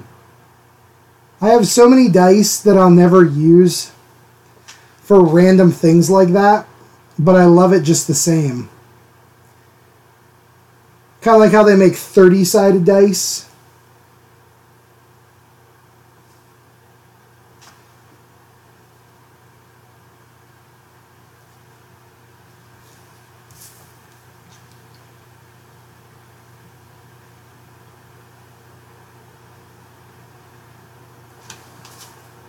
All kinds of different things. D7s, D5s.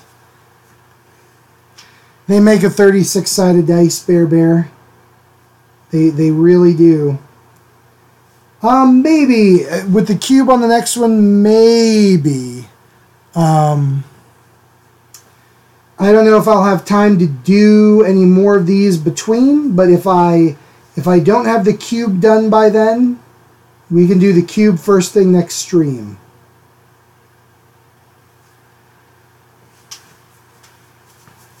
Kevin, yeah, more or less, yeah. When they're, as far as I'm aware, when they're imported into the game, they're all at the same size.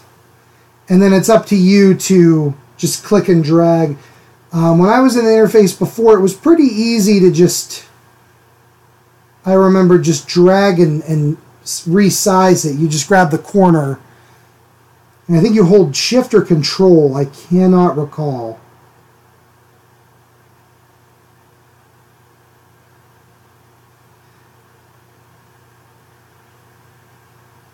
Because, yeah, your red dragon would need to be huge.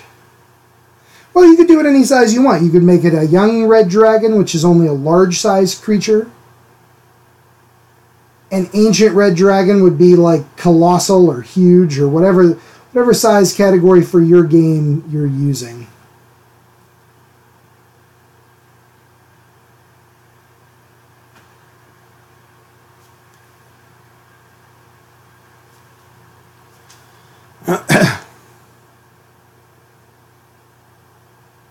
But yeah, and that's all kind of stuff that the DM can do on the DM side in Roll20. And you can actually get it set up beforehand, which is nice. So if you're the DM and you know you have a game coming up, you can go in there, hours, days, weeks, however long, and put it so that, you can set up your tokens with, the correct size or whatever you want. Bear, I would like to do a Manticore. This is just, I'm calling this Classic Creatures Volume 1. When this pack goes in and goes live. So I'll have to do a Classic Creatures Volume 2, and Manticore is one that's in there. Wyvern, maybe you're thinking. Oh, Kevin, that's cool. Did he do the art himself for that? I can't remember.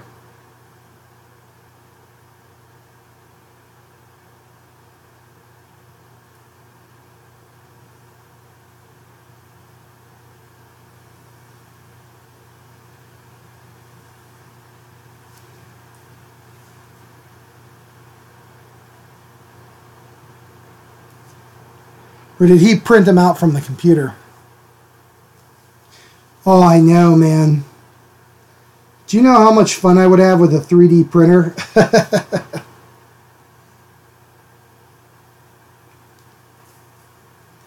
Oh, that's cool, Kevin. I'd love to see them.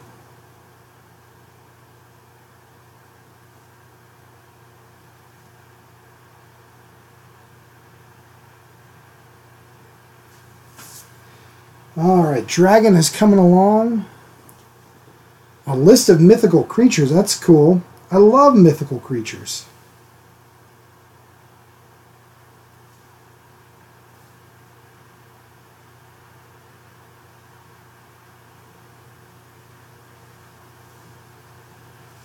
Yeah, I want to make it dark around the dragon's eyes so they kind of pop out a little more.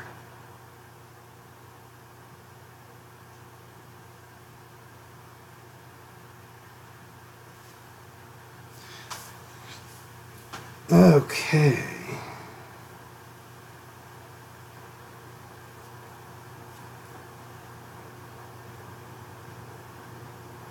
Yeah, making stuff for D&D is one of the reasons I love to play it, because I love to make things.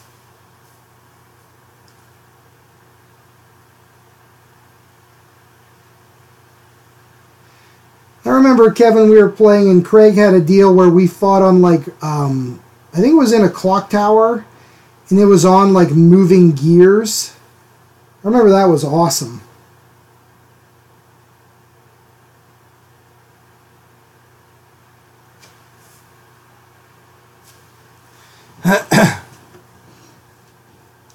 Custom Warhammer figs, that's cool. That would be awesome, because then you don't have to pay Warhammer's $90 per figure minimum.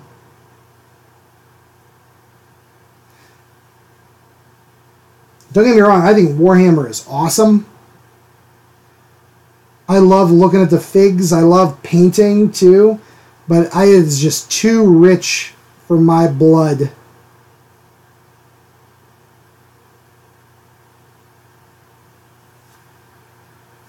But so damn cool.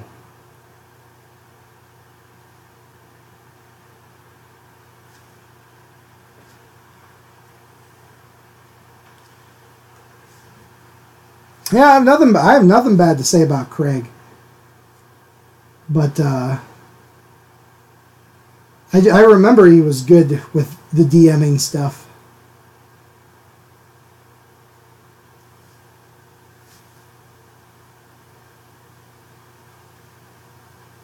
I have fond memories of his DMing.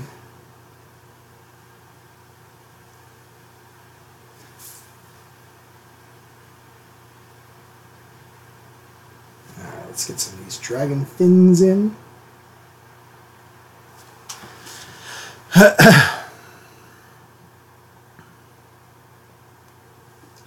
All right. Pardon me. Water. Oh, delicious water. The element that gives life. Does anyone know what the hell I'm talking about there?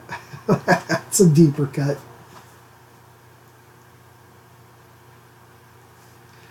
Alright, some cool dragon horns.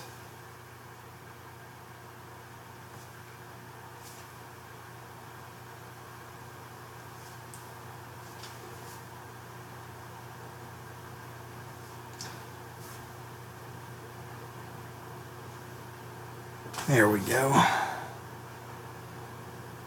Oh, cool, Peggy. That's awesome.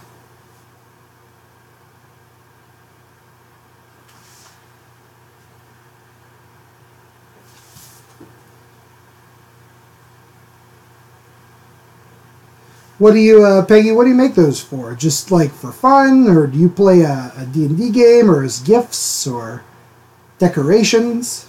That's cool.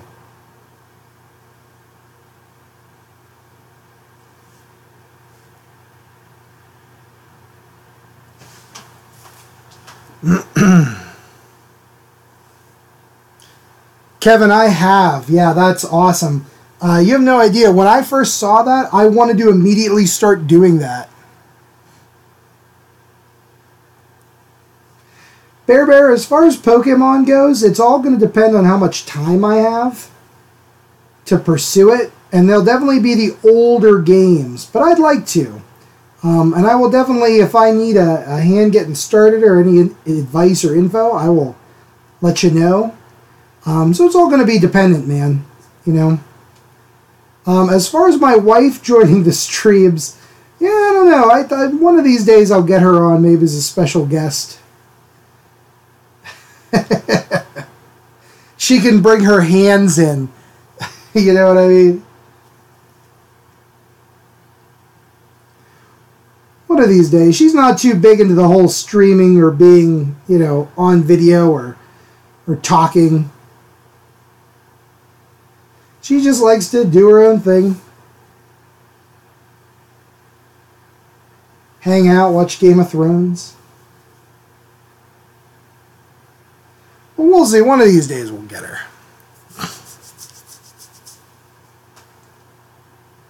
Kevin, you want to join in the stream next Thursday? Do you want to be a hand model for me? You come in and get your hands guest starring on a video. Yeah, maybe, man. That would be fun. It would actually be it would be fun to have people on to like bounce, you know, against like talking in real time. That would be a blast. Peggy, that's really cool.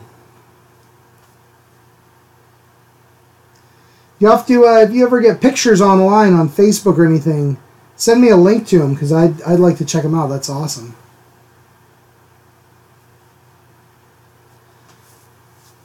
Gen 3, 4, 5, and then 6 or 7. No Gen 1 with that Bear, like with the classic Pikachu and my favorite Pokemons. Metapod. Well, my favorite Pokemon is by a landslide Psyduck. Like by a billion. Psyduck's the man. He's a platypus with a headache. I can relate to him. On a deep emotional level, I relate to Psyduck. People just ask him to fight their battles, and he's like, I have a headache, guys. I don't want to do this. Just like me.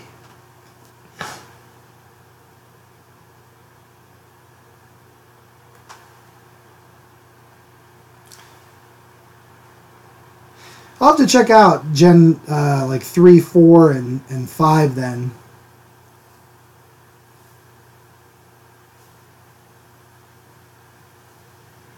Alright, let's get this neck area in. Let's get this chin area started. There we go. Color commentary. You can just sit and watch and give the play-by-play to the crowd. And he's putting more ink in the ink thing. I don't know. Color comment. You have to remember this is a family show. We got to keep it clean. Okay, cool. Diamond, platinum, and pearl.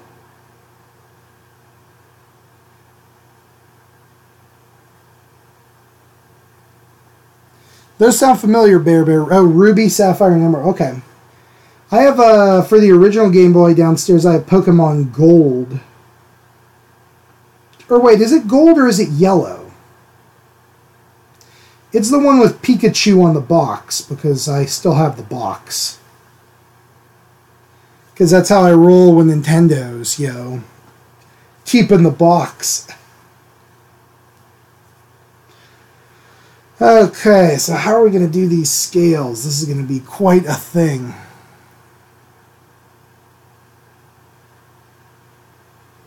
Cool gray number 4.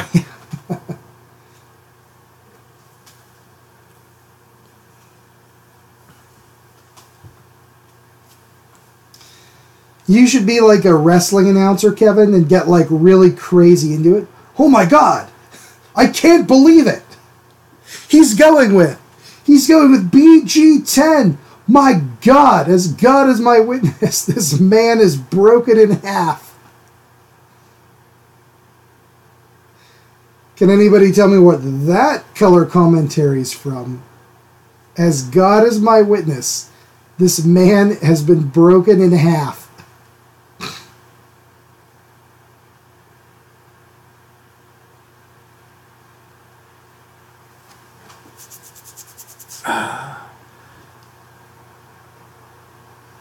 Yeah, Fire and Green, I remember that. I remember when that came out. It was my brothers that had the Pokemon Game Boy game. It's definitely like yellow. I just don't like how it's the same game, but you can get different Pokemon in each. Like, I literally want to collect all of them. And when I can't do that, I get mad. Jared Johnson for the win. Love it. You guys know me. I'm from near Pittsburgh. And that Hell in a Cell was actually in the Civic Arena in Pittsburgh. When Mankind gets chucked onto the Spanish announce table and his teeth get knocked out of his face and they go up through his nose because he hit so hard. Jesus.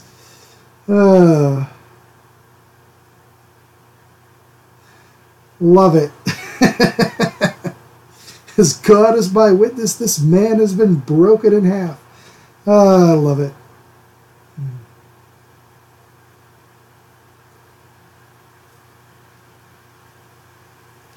All right, let's start getting in these nice scales.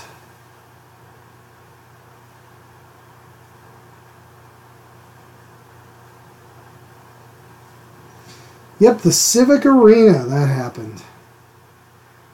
And that's so sad the Civic Arena is gone. Like, don't get me wrong, the PPG Paints Arena, which has the worst sports team name, like arena name in the country, is a beautiful place, but jeez. We have a great Penguins team called, or a hockey team called the Penguins, and they used to play in the Igloo. We had a damn giant igloo in town. And they're like, no, tear that down, put up this PPG Paints Arena, which is a giant box. It's nice inside and it fits more people, like, but jeez. Anyway.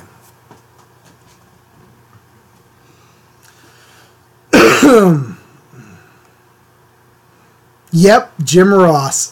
Good deal. Good deal, Jared. I didn't know that. That's awesome.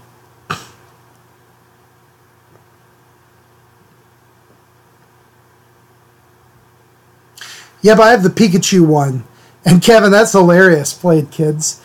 Peggy, my email address is, you can find it on my website. It's colinmichaelrichards@gmail.com. Or if you're on Facebook, you can send it. You can look me up, add me as a friend if you want, and send it there. Whatever you want to do.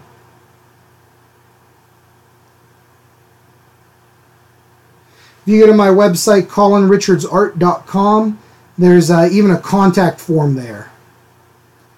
But I don't think you can add attachments to that. Anyway.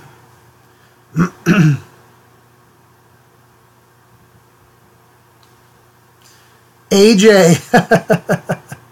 Kevin, I know they call it a paint can, which you would think I would like, but I don't know. There's something about it that it just doesn't have, like, character to it, I guess. It just looks like a big, bland box in the middle of, oh, well, not in the middle, but right next to where the Civic Arena used to be. But I digress. It's a nitpick. It's beautiful inside. We've seen Trans-Siberian Orchestra there.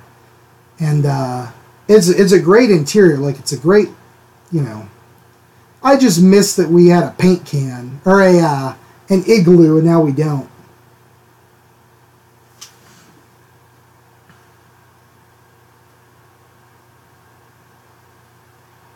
Thank you, Bear. I appreciate it, man. BT Dub 1L COLIN. None of that 2L BS. I don't roll that way.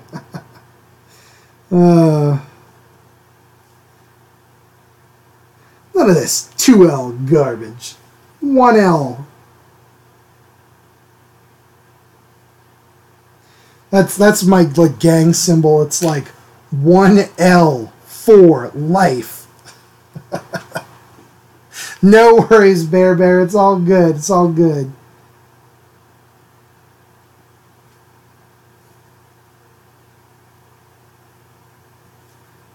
Yep, Colin Michael Richards.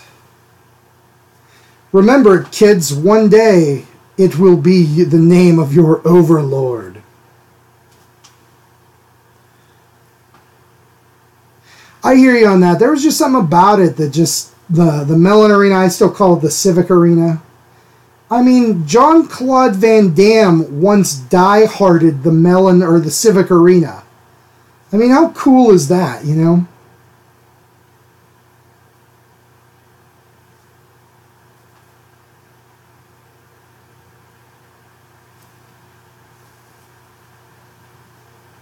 Maybe I would be okay with the PPG Arena if somebody, like, awesome die-harded it.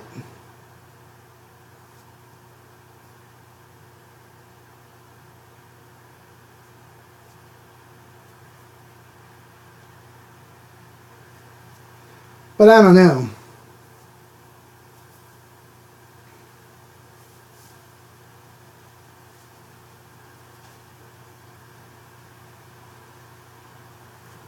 Okay, this guy's coming along nicely.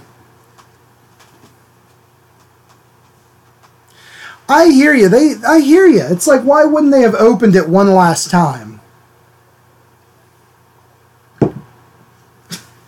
Am I the Shield?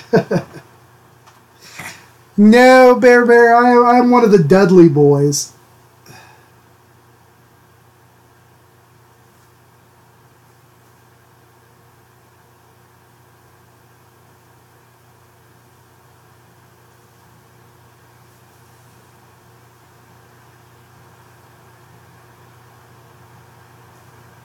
All right, let's get these scales in. Once again, I'm not worried too much about doing it perfectly. With any kind of animal scales, it's never in nature like absolutely pristine. So there's a little room for error there. So it's not like a huge deal.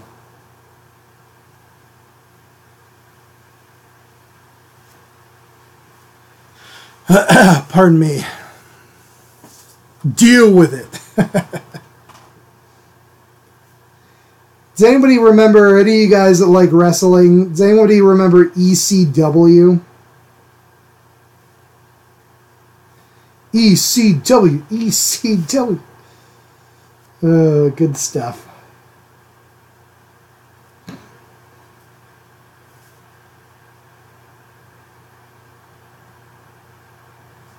I'm not the biggest wrestling fan, but I've come to appreciate just the, I don't know, just the, there's something about it, like, just the, you know, it used to be back in the day, it was like, oh, is wrestling real or not? Well, it's obviously not.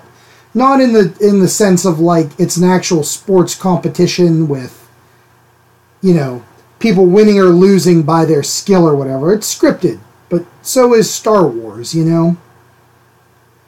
But I just like the fact that it's so, like, I don't know, it's goofy, and the guys really do, I mean, well, guys, women too, anybody who does it has such a sense of, like, athleticism, you know?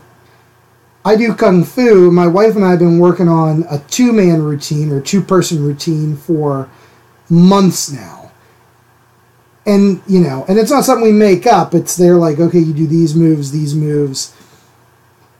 But it's something that it takes so long to do, and the professional wrestlers go out twice a week and make up a brand new one on the spot. Like, that's pretty amazing. Man, pardon me. Oh, Peggy, thank you. Thank you, I appreciate it.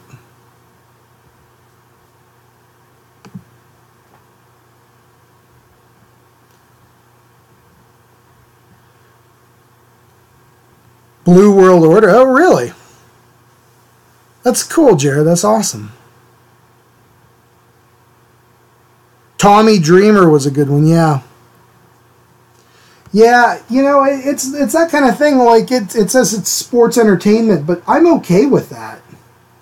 Like, it's just goofy, silly, soap opera kind of fun. And when I say goofy, don't take it the wrong way that I'm, like, looking down on it or anything like that. It's just really fun, like, entertainment, you know? I hope nobody thinks that. But, like, some of the stuff I really love in life, I can just say, yeah, it's kind of goofy, you know? Like Star Wars, when you get right down to it, at the end of the day, and we're talking about Star Wars again, I know, but at the end of the day, when Luke goes to Dagobah and meets Yoda, it's, like, great, and I love watching it, but it is so damn goofy. It's some guy talking to a Muppet, you know? Same with all these B movies and stuff like that I love. It's just, there's a lot of goofiness to it, but that's okay. Alright, guys, that is... Oh, nope, we gotta put in the frills here. What am I thinking?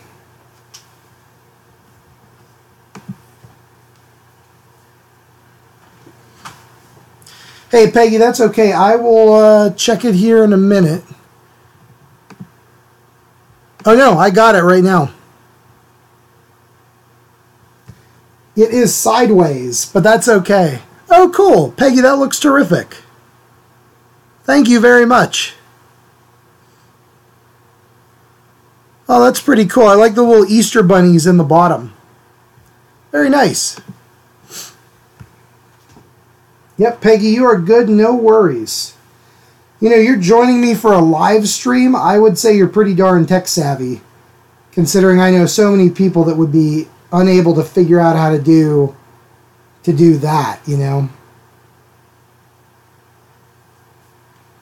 All right, let's add in some of these the frill lines, and then we are going to wrap it up for the day, guys.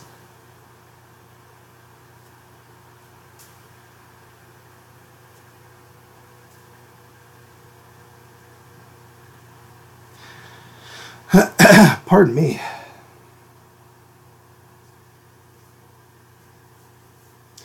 Yeah, ECW was ridiculous. I've met at Steel City Con Rob Van Dam, RVD. I wished I would have met Ric Flair, because that would have been amazing. Woo! Alright guys, that's our dragon to end with. And I've got to wrap it up there. Yep, Bear, we are closing it down. So have a good pee and have a good week. Have a good week, everybody. Pardon me. I got to get rolling for stuff to do. But yeah, if anybody's interested in playing some D&D, let me know. We can try to work something out, and we'll go from there. So till next time, guys. Hey, thank you guys so much for joining me today. I really appreciate it. I had a blast. Here's these just so you can see it one last time. Big spider, unicorn, vampire, and a wraith. And once I get them touched up, cleaned up, erased, and started coloring, I'll post it so you guys can take a look. So until then, everybody, have a good night, have a good week, and we'll see you later. Bye.